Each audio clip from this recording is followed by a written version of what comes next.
एक और important classification है जिसको आपने नाम दिया कि आपका जो कम्युनिकेशन है वो वायर्ड होगा या वायरलेस होगा। तो वायर्ड वर्सेस वायरलेस ये एक क्लासिफिकेशन है। तो चैनल आपका वायर्ड है, क्या क्या चैनल वायर्ड हो सकते हैं? तो आपका शील्डेड ट्विस्टेड पेयर जिसको आप कॉपर वायर भी कहते हैं, आपके घरों में जो लैंडलाइन फ़ोन्स हैं उसके लिए आप यूज़ करते हैं STP। और उसको अगर आपने ये आप शील्ड देख रहे हैं, अगर आपने शील्ड किया हुआ है, शील्ड करने का ऑब्जेक्टिव आपका रहता है कि बाहर से जो इंटरफेरेंस है वो ना कैप्चर करे और यहाँ वायर का खुद का इंटरफेरेंस बाहर ना जाए।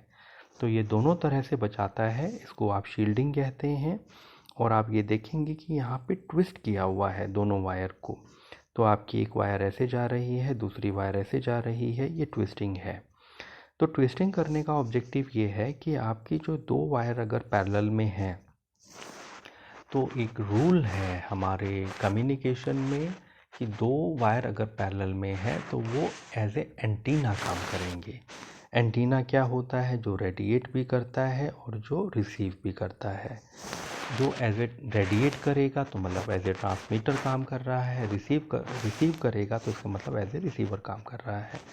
तो इस तरह का स्ट्रक्चर एक अगर हम वायर में मेंटेन करते हैं, दो वायर अगर पैरेलल में हैं तो इंटरफेरेंस को ट्रांसमिट भी कर रहा है और रिसीव भी कर रहा है। ये जो ट्रांसमिटेड सिग्नल है किसी और के लिए इंटरफेरेंस होगा और किसी और का सिग्नल जो ये रिसीव कर रहा है यहाँ पे 2 पॉइंट पे, वो आपका एज ए इंटरफेरेंस है। उसको अगर आपको अवॉइड करना है तो आप क्या करते हैं? पेयर को ट्विस्ट कर देते हैं। तो इसको आप शील्डेड ट्विस्टेड पेयर कहते हैं। और ये आपका, क्योंकि यहाँ आपने शील्डिंग यूज़ नहीं की, इसको आपने नाम दिया अनशील्डेड ट्विस्टेड पेयर। तो वायर्ड ही क्यों? ये तो आप वायर्ड क्यों यूज़ करते हैं? बहुत ही सिंपल मीडियम है।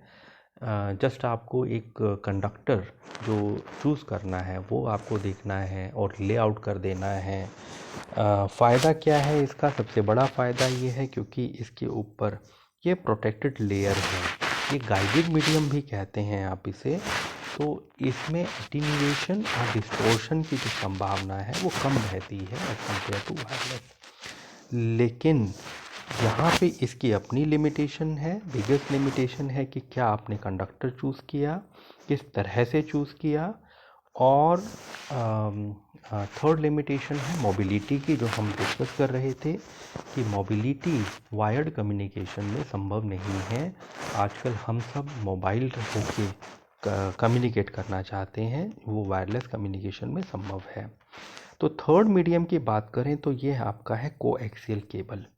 कोएक्सियल का मतलब क्या होता है? एक ही एक्सिस पे।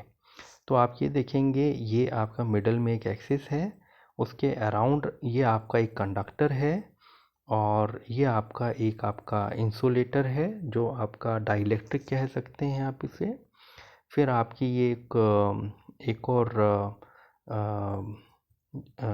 यहाँ पे आपने एक और लेयर यूज़ की है जिसको आपने फॉयल शील्ड कहा है। ये जो आप देखेंगे ये आपका फॉयल शील्ड है। ये आपकी कोएक्सियल, ये आपका ब्रेडेड कंडक्टर कहते हैं। ये बिल्कुल मैश फॉर्म में होता है। तो ये इस तरह से रहता है। और तो आपके जो दो कंडक्टर हैं, एक कंडक्टर यहाँ पे है और दूसरा कंडक्टर यहाँ पे है। ये दो कंडक्टर आपके ओवर सिंगल एक्सिस फ्लोट करते हैं, तो इसीलिए आपने इसे कोएक्सियल कहा, जो कि एक ही एक्सिस के अराउंड रहते हैं। तो एक कंडक्टर ये हो गया और एक कंडक्टर आपका इस फॉर्म में अवेलेबल हो गया। तो ये आपका ये स्ट्रक्चर है कोएक्सियल केबल। तो इसकी एप्लीकेशन क्या है? आप जो कंप्यूटर कम्युनिकेशन करते हैं, आप लैब में काम करते हैं कंप्यूटर पे, उसमें आप यूज़ करते हैं इसे। आप जो आपके घर पे D2H बॉक्स आता है तो आपके एंटीना से आपके घर पे जो वायर आती है उसमें आप यूज़ करते हैं। आप जो आपके घर कोई केबल ऑपरेटर का वायर आता है वो कोएक्सियल केबल रहता है। तो ये सब फ़ायदे कोएक्सियल केबल के हैं। आप इसमें लगभग 1 गीगाहर्ट्ज़ तक, 1 गीगाहर्ट्ज़ का मतलब हो गया 1 × 10⁻⁹ हर्ट्ज़, यहाँ तक आप सिग्नल को ट्रांसमिट कर सकते हैं। इसकी सिग्नल की फ्रीक्वेंसी इतनी हो सकती है।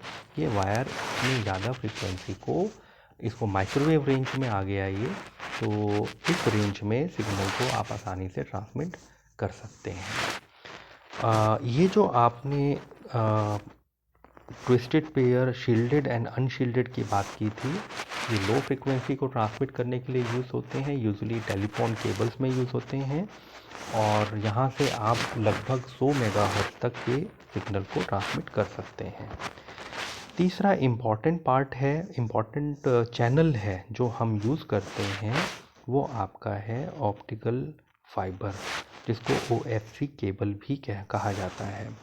तो ये आपका जो OFC केबल है वो ऑप्टिकल फाइबर केबल हम इसे कहते हैं। OFC stands for optical fibre cable.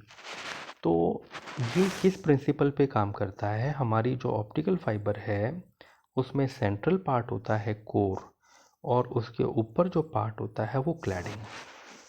तो ये जो पार्ट देख रहे हैं ये आपका कोर है, और ये जो पार्ट है ये आपका क्लैडिंग है। इसको CL से हम डिनोट कर देते हैं। तो कोर का, तो इसमें एक वर्किंग प्रिंसिपल होता है जिसको हम बोलते हैं टोटल इंटरनल रिफ्लेक्शन।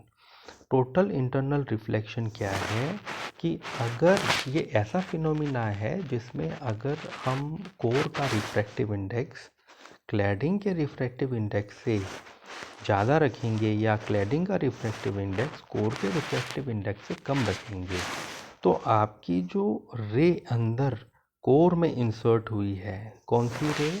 आपकी जो लाइट रे है, वो लाइट रे कोर के अंदर ही रहेगी, कोर से एस्केप नहीं करेगी। इस फिनोमिना को आपने कहा टोटल इंटरनल रिफ्लेक्शन।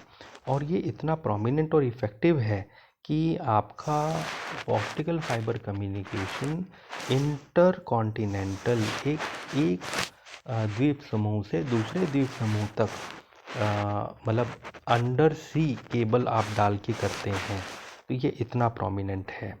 और अगर आपको इंटर कॉन्टिनेंटल कम्युनिकेशन करना है तो आपके पास यूजुअली 2 ही मेजर मेथड्स हैं, या तो आप सैटेलाइट कम्युनिकेशन यूज़ करें, या आप ऑप्टिकल फाइबर केबल यूज़ करें। अब केबल की क्वालिटी ही डिसाइड करती है कि आप कितने दूर तक इस सिग्नल को लेके जा सकते हैं। ऑप्टिकल फाइबर में अगर आप एक अच्छी क्वालिटी की केबल यूज़ करते हैं, जो आप यूजुअली सिलिका यूज़ किया जाता है, तो वहाँ पे आप 0.0001 डेसिबल पर किलोमीटर तक का एटेन्यूएशन ऑब्टेन कर सकते हैं। मतलब 1 किलोमीटर अगर सिग्नल ट्रेवल करता है तो उसकी जो पावर होगी 0.0001 डेसिबल कम होगी। इतना कम एटेन्यूएशन होगा, और यही रीज़न है ये इंटरकॉन्टिनेंटल में काफ़ी यूज़ किया जाता है। सबसे बड़ा फ़ायदा और क्या फ़ायदा है इसका, जो हमारी फ्रीक्वेंसी है ट्रांसमिशन की, वो 1 टेराहर्ट्ज़ तक आप ट्रांसमिट कर सकते हैं। 1 टेराहर्ट्ज़ स्टैंड्स फॉर आपका जो 10⁻9 है गीगा, उसमें आप 3 ऐड कर दें, so that become 10⁻12, it become 1 terahertz. तो इतना ज़्यादा फ्रीक्वेंसी का सिग्नल आप यहाँ से ट्रांसमिट कर सकते हैं। और क्या बेनिफिट है इसका? अनदर बेनिफिट इज़ दैट कि ये गाइडेड मीडिया है।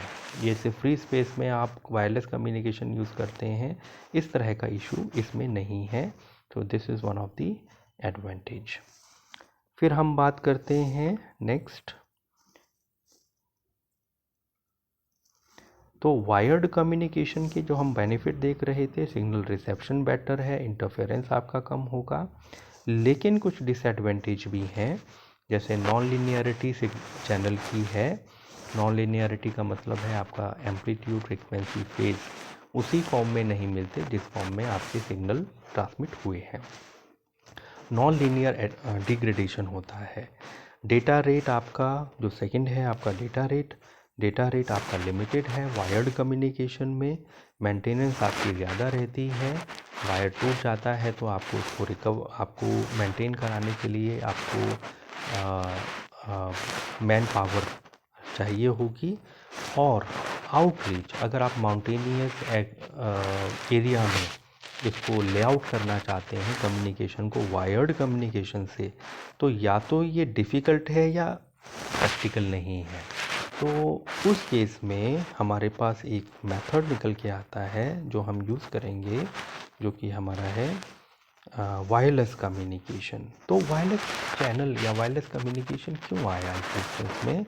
उसका एग्जिस्टेंस में आने का जो सबसे ज़रूरी, सबसे इम्पॉर्टेंट रिक्वायरमेंट था, सबसे ज़्यादा बेटर रीज़न था, वो ये था, इट कॉजेज़ मोबिलिटी। इसका इसको यूज़ करके आप वाइल मोबाइल भी कम्युनिकेशन कर सकते हैं। तो इसके क्या एडवांटेज हैं वायरलेस कम्युनिकेशन के? तो आप देख पा रहे हैं यहाँ पे आप, ये आपका ट्रांसमीटर है, तो आप इस माउंटेनियस एरिया के अदर साइड पे भी इसे रिसीव कर सकते हैं if you are installing your trans receiver system like this. दूसरा, वायरलेस कम्युनिकेशन में एक मेथड होता है, एक फिनोमिना होता है जिसको रिफ्रैक्शन, रिफ्लेक्शन और डिफ्रैक्शन कहते हैं। तो आप देख पाएंगे ये वेव यहाँ से स्ट्राइक होके यहाँ आ गई, इसको आपने रिफ्लेक्शन कहा, और ये वेव यहाँ से स्ट्राइक होके 3 पार्ट में डिवाइड हो गई, हम रिफ्रैक्शन नहीं कहेंगे, इसको हम स्कैटरिंग कहेंगे। तो ये स्कैटरिंग हुई जब आपकी जो लाइट है वो किसी नॉच्ड एरिया से या शार्प एरिया से, किसी शार्प ऑब्जेक्ट से टकराती है, तो ये डिवाइड हो जाती है, आप एनर्जी आपकी डिवाइड हो जाती है, जिसको आपने स्कैटरिंग कहा। और तीसरा, आपकी वेव बेंड करती है। जैसे आप देखें ये वेव यहाँ से आई और ये, हालांकि ट्रांसमिटेड सिग्नल यहाँ आपका ट्रांसमीटर यहाँ तक नहीं पहुँच रहा, आपका लाइन ऑफ साइट यहाँ है, लेकिन फिर भी वेव आपको यहाँ मिल रही है। इस फिनोमिना को आपने नाम दिया डिफ्रैक्शन फिनोमिना। तो ये एडवांटेज है जिसकी वजह से हम वायरलेस कम्युनिकेशन में नॉन अप्रोचेबल जोन में भी सिग्नल को रिकवर कर सकते हैं और कम्युनिकेशन एस्टेब्लिश कर सकते हैं। यहाँ पे आप देखेंगे कि सैटेलाइट कम्युनिकेशन की हेल्प से आप दूर दराज एरिया में अपना कम्युनिकेशन एस्टेब्लिश कर सकते हैं। और ये आपका थर्ड है और फोर्थ, दोनों में यही चीज़ दिखाई गई है। इवन आप मोबाइल हैं वहाँ पे भी आप इस कम्युनिकेशन को एस्टेब्लिश कर सकते हैं। तो डिफेंस में आप देखेंगे कि आपके जितने भी गाइडेड मिसाइल्स हैं, जितने भी आपके